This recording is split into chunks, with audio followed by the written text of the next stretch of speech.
Question আছে, তুমি কি শান দাদার গার্লফ্রেন্ড? যেমন মিষ্টি দেখতে তেমন ওর মিষ্টি ব্যবহার। মেয়েটার এত বড় সাহস আমাকে বলে আমি নাকি বোরিং টাইপের মেয়ে আর আমার ড্রেসটা নাকি ওল্ড ফ্যাশনের। এই তুমি অনেকক্ষণ ধরে দেখতে পাচ্ছি। আরে বন্ধুরা, এই ভিডিওটা খুব মজাদার হতে চলেছে, তাই স্কিপ না করে সম্পূর্ণ দেখতে থাকো।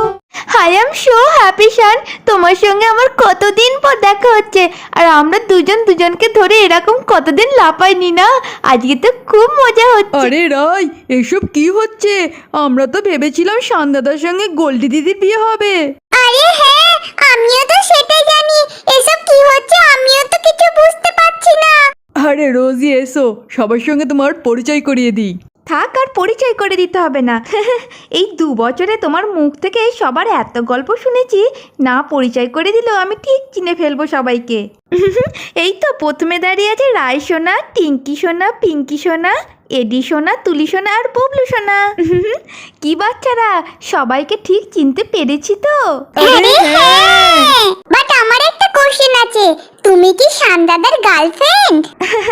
একদিক থেকে বলতেই পারো, আমি তো একটা মেয়ে ইংরেজি গার্ল, আর আমি শানের ফ্রেন্ডও, তাই একদিক থেকে হলাম না শানের গার্লফ্রেন্ড। কি শান, ঠিক বলেছি তো?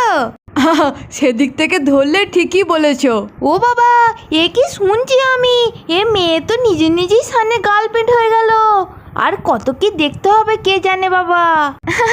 আরে এই তো দিদি ভাই, দাঁড়াও তোমাকে একটা প্রণাম করি।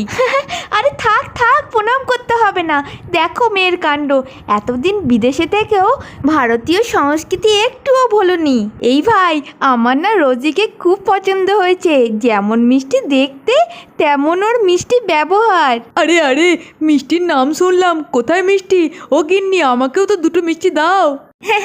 এই মানুষটা দেখো কাণ্ড, মিষ্টির নাম শুনে দৌড়াতে ছুটে এসছে। ওগো, মিষ্টি খাওয়ার কথা হচ্ছে না, এই দেখো শানের বান্ধবী রোজি, ওকে কত মিষ্টি দেখতে না। আপনি তো শানের জামাইবাবু, তাই না?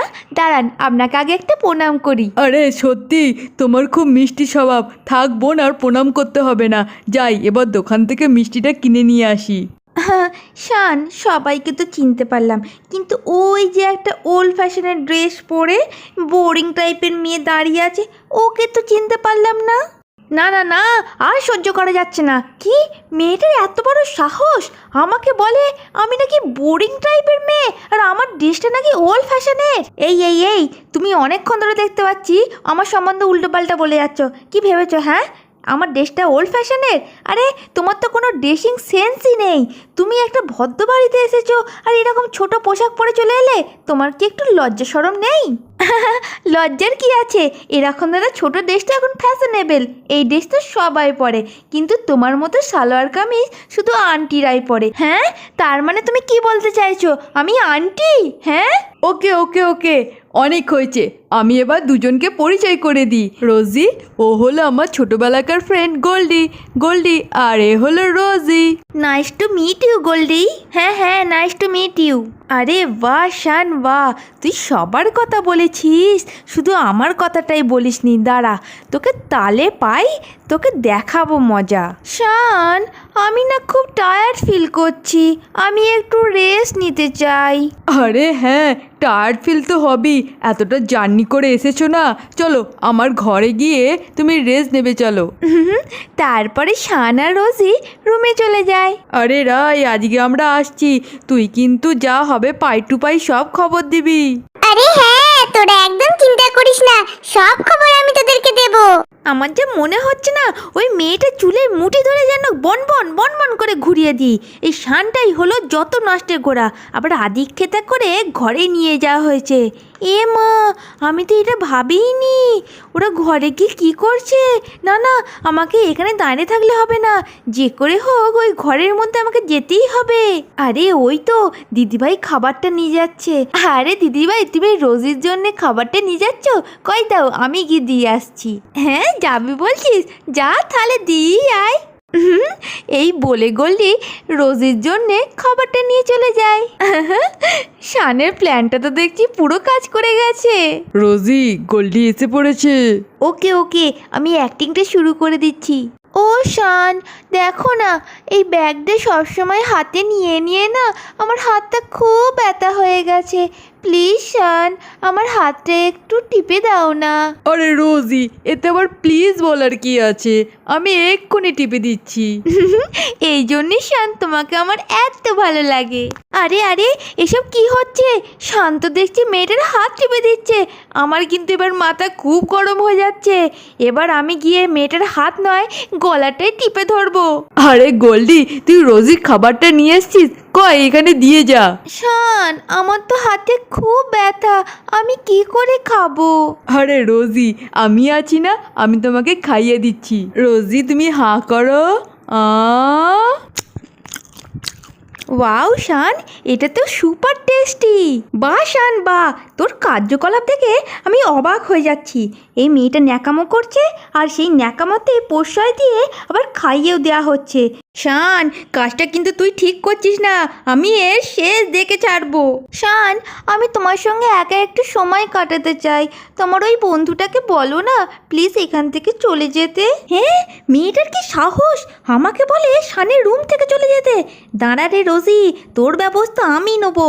আরে রোজি তো দেখি দারুণ অ্যাক্টিং করছে, আর গোল্ডির মুখটা একবারে বাংলার 5 হয়ে গেছে। খেলা একবারে জমে উঠেছে। এবার দেখি গোল্ডি কদিন এগুলো সহ্য করে মুখ বুজে থাকতে পারে। আরে গোল্ডি, বলছিলাম আমি, থাক, তোকে আর কিছু বলতে হবে না, তোর রুম থেকে চলে যেতে বলবি, এই কথা তো। ভালো করে কান খুলে শোন, তোদের দুজনে গল্প শোনার আমার কোনো ইচ্ছা নেই। দিদিভাই আমাকে জোর করে খাবারটা দিতে পাঠিয়েছিল, তাই আমি দিতে এসেছিলাম। আমার এখন দেওয়া হয়ে গেছে, আমি এবার চলে যাচ্ছি। এই বলে তো গোল্ডি রাগে গজগজ করতে করতে বাইরে চলে গেল। আমার না গোল্ডির সঙ্গে এরকম ব্যবহার করতে খুব খারাপ লাগছে। ও যখন আমাদের দুজনের আসল সম্পর্কটা জানবে তখন আমাদের সম্বন্ধে কি ভাববে বলো তো? আরে কিচ্ছু হবে না, আমি সব ম্যানেজ করে নেব। এই গোল্ডি, কি হয়েছে? তোর মুখ এত ভার কেন রে? কি বলি বলো তো দিদিভাই, তোমার ভাই এখন নতুন ফ্রেন্ড পেয়েছে, তাকে নিয়ে এখন মেতে আছে। আমি তো এখন পুরনো হয়ে গেছি গো, আমাকে আর পাত্তা দেবে সে? খেপি মেয়ে, মন খারাপ করছিস কেন? অধিকার কখনো ছাড়তে আছে?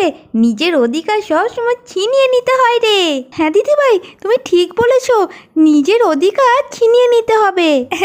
আর বলছি কি, এই নে এই জলটা নিয়ে যা, আর নিয়ে গিয়ে রোজিকে ভালো করে বুঝিয়ে দিয়ায় শানের ওপর কার বেশি অধিকার, তোর না রোজির। জল নিয়ে তারপরে গোল্ডি শানের রুমে আবার চলে যায়। আরে মামুর ওই ফ্রেন্ডটার জন্য গোল্ডিমণির মনটা কত খারাপ হয়ে গেছে। হ্যাঁ, আমিও গোল্ডিমণির পিছন পিছন মামুর ঘরেতে যাই, গিয়ে দেখি ওই রোজিনা ফজি আছে, ওকে ঘর থেকে বার করতে পারি কি। তারপরে গোল্ডি শানের ঘরে জল নিয়ে চলে আসে। আরে শান, তোমার কি এই ফ্রেন্ডটা পায় বেশি বলে কিছু জানে না?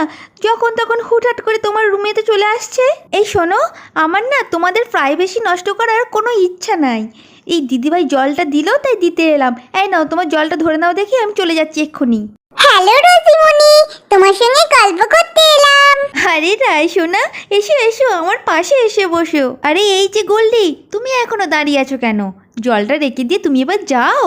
তারপর গোল্ডি জলটা রাখতে যাবে কি, রায়সোনা তো পেছন দিক থেকে গোল্ডিকে জোরে ঠেলে দেয়, আর জলটা রোজির গায়ে গিয়ে পড়ে যায়। আরে এ কি, আমার ড্রেসটা তো পুরো ভিজে গেছে। ওহো রোজিমণি, সরি, আমি বুঝতে পারিনি তোমার গায়ে জলটা পড়ে যাবে। এ বাবা রোজিমণি, তোমার ড্রেসটা তো একদম ভিজে গেছে। চলো চলো, তোমাকে আমি ওয়াশরুমে নিয়ে যাই। রোজি, তোর ড্রেসটা ভিজে গেছে, বেশ হয়েছে। এইসব কাজ করে আমার বায়ে হাত কা খেল। হ্যাঁ, দেখলে তো কেমন চুটকি মেরে রোজিকে ঘর থেকে বার করে দিলাম। আরে রোজিমণি, তুমি দাঁড়িয়ে থেকো না, তাড়াতাড়ি চলো, তোমার এই ভিজে ড্রেসটা পরে থাকলে তোমার শরীর খারাপ হয়ে যাবে তো। আরে হ্যাঁ রায়সোনা, তুমি তো ঠিকই বলেছো, চলো তোমার সঙ্গে যাই। এই বলে তো রায় আর রোজি ঘর থেকে চলে যায়। তারপরে শান আর গোল্ডি দুজন দুজনকে এক দৃষ্টিতে দেখতে থাকে। বন্ধুরা, আমার ভিডিও যদি তোমাদের ভালো লেগে থাকে তাহলে আমার চ্যানেলটিকে সাবস্ক্রাইব করে দিও, আর আমার ভিডিওর নিচে একটি লাইক দিয়ে পাশে থেকো, আর দেখতে থেকো টাইনি কিচেন উইথ প্রিয়াঙ্কা। আজকের মতো ভিডিওটি এখানেই শেষ করলাম, দেখা হচ্ছে পরের ভিডিওতে।